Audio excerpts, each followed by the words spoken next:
Center now. And we are live. We are live. It looks like we are just coming onto the platform. Okay. So yeah, maybe just as people are tuning in, we could just kind of do some quick intros on how your week's going. What are you drinking over there for coffee or tea? It's not coffee and it's not tea. It's coconut water. And I just want to bring over that this is my friend Nikita gave me this cup, this mug, and I want to highlight her today as I drink my coconut water. Yeah. Because she became an owner of a business. She's a colleague with me at Microsoft, and we have known each other forever. And I'm so proud of her. So Nikita, this is for you. I love it. And I'm doing medium roast French press coffee. Just medium roast. That's what I got to support. How do you take it? Just French press, just with a little bit of milk or cream, whatever's in the fridge. Yeah. I do shots. I do black shots. That's it. Love it. So I just got a little alert that people are tuning in on LinkedIn. So maybe let's start with introductions here because I want to make the most of the time. Sure. So for people tuning in, I'm here with Miri Rod, and she is an incredible thought leader in the marketing and storytelling industry. She's also the global head of the internships program at Microsoft. She's also a recent author, and do we have a shot of the book here? We do. Amazing. Here it is. And then lastly, she is just an amazing mother to two kids and an American bulldog, which his name is Dino Maximiliano Rodriguez. There you go. So we're in great company with her today. And the purpose of really what we wanted to dig into for our LinkedIn Live is kind of a behind the scenes of what it's taken for her to build a personal brand, as well as just leading the internship program at Microsoft, kind of looking at what do they perceive as great talent, as great opportunity for these younger professionals. And hopefully by the end of the chat, you can get some tips into what they look for in these younger people. So do you want to introduce anything else that I missed, Mira? No, I think you did a great introduction. Thank you, Joel, and thank you for my book plugin. I wasn't expecting that. And I did have it next to me in case you did, but you did, so thank you. I think it's a great time to have this conversation. I think especially now our recruiting teams are getting ready to source some talent for us for next year for our summer interns. And so this is it. This is the conversations around what gets me in front of all those resumes. How do I stand out? What makes me unique? All those questions we always get. I think it's a good time to be having this conversation. So thank you for having me. Amazing. And yeah, I again, am really looking forward just to hearing your insights on your story, but also kind of what you're doing internally with Microsoft. Yeah. For people that are tuning in again, if you just want to drop a comment, if you have any questions for the chat, we're getting a couple hellos. And then also, yeah, where you're watching from, and then we can just bring up that question and where you're tuning in from. Can I do a plug-in, Joel? Because I love that people are connecting, and I want to just tell everyone, I have a lot of inbox messages that I have to get back to everyone, and I want to plug this in to say, I'm going to get to them. I swear I spent time doing this, but it's been, this last few months it is the busiest time of the year for us, but if you sent me a message, please know I will get to it eventually. I'll bring it back to my inbox at the top of it. I can see it lately, but I do appreciate connecting with everyone. So thank you for tuning in. No, that's great to mention. Just that life gets busy and you want to support people, but you have to take time to focus on work. Yeah, so maybe just to start off, do you want to kind of share a bit of a thesis or premise of, how personal branding and storytelling became an important topic for you? And yeah, take it away.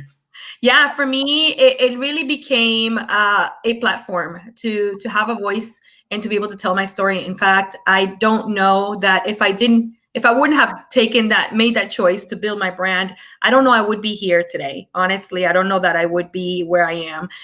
It just became to me critical. And I believe now more than ever for everyone, if you're able to bing yourself and you don't find yourself on that SEO, on a search online, we have a problem, because honestly, we live in the digital world. People are searching you and what you're doing and how you're doing it.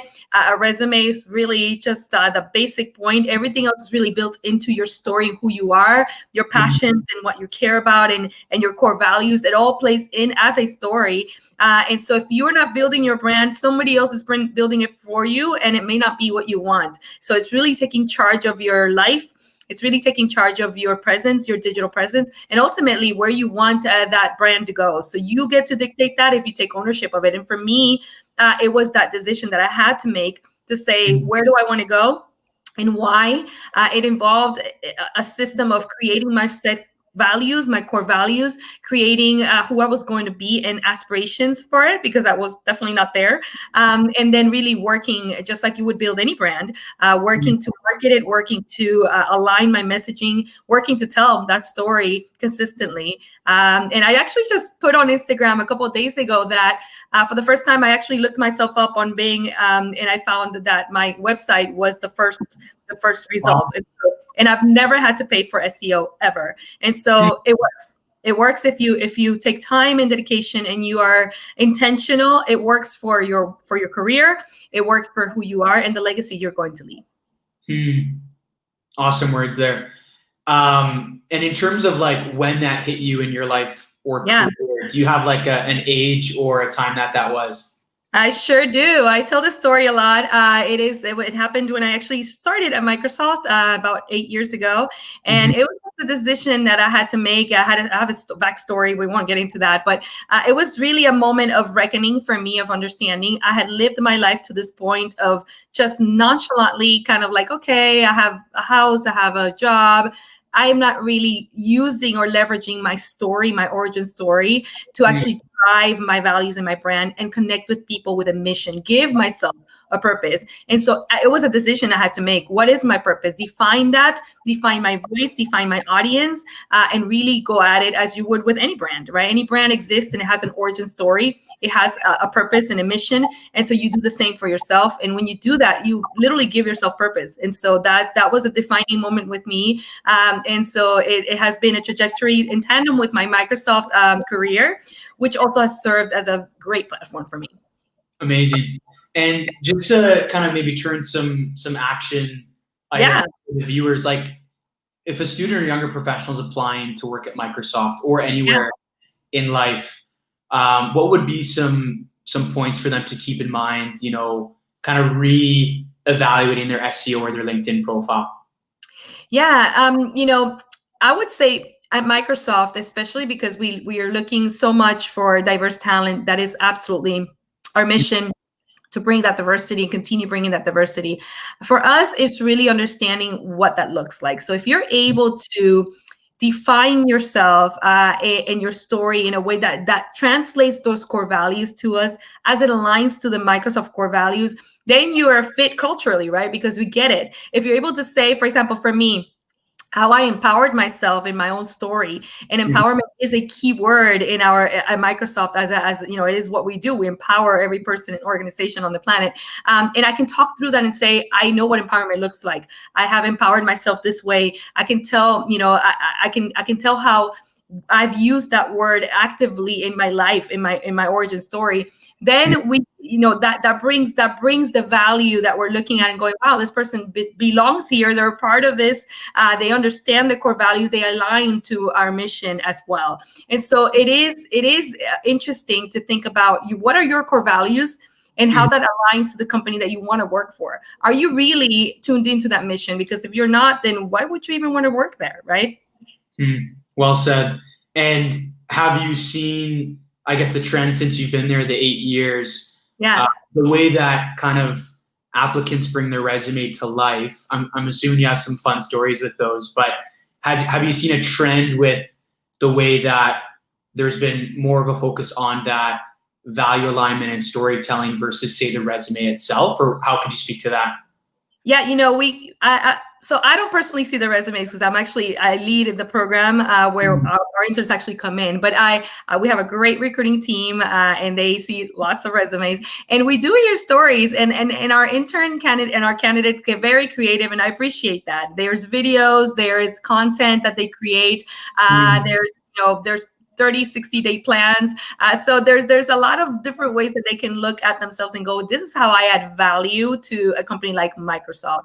I think beyond, the resume, how you bring it to life again is how you can add on those stories that kind of speak between the lines of that resume. For example, when you was on school, you have a story about why you got to that school, why you chose that school, or how your parents had to work 2 jobs to get you to that school, right? That doesn't show up in the resume, but the stories do. If you're able to creatively weave that in as part of your profile, for example, on LinkedIn, use the digital channels. We do look at those digital channels, so use them and leverage them, because that tells pieces of the story, and we weave it in and make it part of who you are. And so, it's a very good strategy that I've used in my own career, and that anyone can truly use. How are you leveraging your LinkedIn, your Instagram, your TikTok, your Twitter, all of it? How are you making the story come alive for people that are considering you to come in to a company like Microsoft?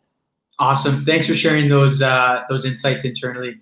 And then maybe, is there a fun story or a fun outreach initiative that you're allowed to share, of kind of a fun, inspiring way that someone has done that successfully? I saw a couple of years ago where a candidate actually put a video on LinkedIn, I believe it's on LinkedIn or YouTube, and then it got translated, put it on LinkedIn, about why he needed to be hired, right? So it was really creative. He really had all the points, out there, and it was really good. I think, again, most importantly is authenticity. It really I know it's very competitive, it's true, but what we look for is how you drive your core values that are yours, but are authentic to who you are and what you bring to the table, that you're able to talk through that in a very genuine manner. And that's the why. Why are you applying at Microsoft? Why is that important to you? And it's not just, because it's a tech company and I need to get into a tech company, right? It's a true understanding of, how do you see yourself there? How do you see yourself becoming part of that, and what you want to learn from that? Really have a depth to your answers of your why. And if you don't have it yet, think about them before you even enter the space. Think about why that means something to you. Again, I would not work for a company that I don't align with in terms of values and mission. So I need to understand what that looks like, because I am entering a relationship with this company. So it's the same thing. Why do you want to be there? Why is it important to you beyond, well, it's Microsoft, right? Great words to think on. And then in terms of, I guess, the process kind of behind the book and how that all came together, is there a neat kind of light bulb moment that hit for you when you first started hearing feedback from the readers? Oh, yeah. Nobody's asked me that before. Yeah, absolutely. So I will say this: when the book is already out there, it's out there. So it's like, okay, people are going to read it. They're going to have their opinions, and they're going to come back and tell me their opinions. And I was very scared. I was absolutely very scared. It's a very vulnerable space to be. The first reactions I got from people were, I just got past chapter 1 and I have to read it again. It's a lot of information. I have to read it again. And then I was like, well, is that good or bad? I'm like, it's not a backhanded compliment. I think it's good. I think it's good because I was very intentional. The audience and storytelling are themes that everybody's already into, and it has to be something that is insightful that you have not heard before. So I was very intentional, especially in chapter 1, I think, to really lay down the foundation of what they could expect for the book, for the rest of the book, and get excited about what they could learn. And if I didn't capture them at first, like, I would lose them. I know that. And so, chapter 1 is pretty heavy. I also got feedback of like, well, it's so heavy, you probably need to do a workbook now. So I'm like, okay, thank you. I'll think about that. Love it. I'm working on that. I'm thinking about it. So great. No, that's a huge accomplishment, and I hope that you could feel celebrated and recognized for, I think, like the amount of hours, probably day and night, that went into that. Yeah.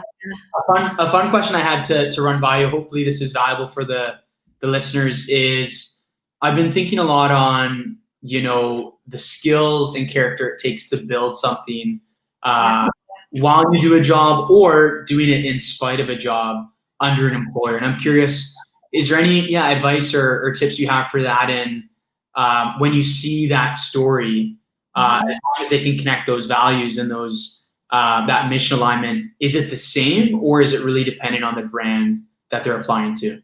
That's a great question, Joel. Great question. I'm going to answer it in two parts. The first one is because I think it aligns to a question I get a whole lot, or even inquiries around, I want to become a storyteller. I want to pivot my career. How do I start? Where do I get started? I want to get started in my career. I want to be I want to have a niche space like storytelling or whatever the case may be. And I would say, if you really want that, you're already working on that. You already are working on your 10,000 hours before you actually have an official title or official job with it. There's volunteering opportunities. There is digital space where you can actually create things and be a producer of content, learn the space. So don't come to me and say, this is what you want to do if you have not demonstrated you've already wanted to do it in some space, right? I was doing storytelling way before it was a thing. I had already started doing different aspects of it in my social media space. It was something that I was learning already. It wasn't official. There wasn't no title about it, but I was already in this space. I already knew some. I had already done some research. So if you're passionate about something, you already are demonstrating that passion. And then how you pivot that is, if once the opportunity comes in, you can speak to that experience, even though it may not be official job experience. You can say, hey, I volunteered 2 years in this space. I learned this much. You know the language, you know the industry, you know the people. So it's really entering the space before you're ready to make that pivot. And without people are like, how do I build experience? There's many ways to build experience, and the job is only an aspect of that. And I think, again, that reflects back on, are you truly passionate about a space or a mission? If you are, there's nothing in the world that's stopping you from doing it. It's just really nice when you get paid for it, right? That definitely speaks to, I think, what I believe on that. And I think for younger students and professionals, a helpful note to remind themselves is you don't always need permission or the right qualifications to start building and testing. And I think that was so.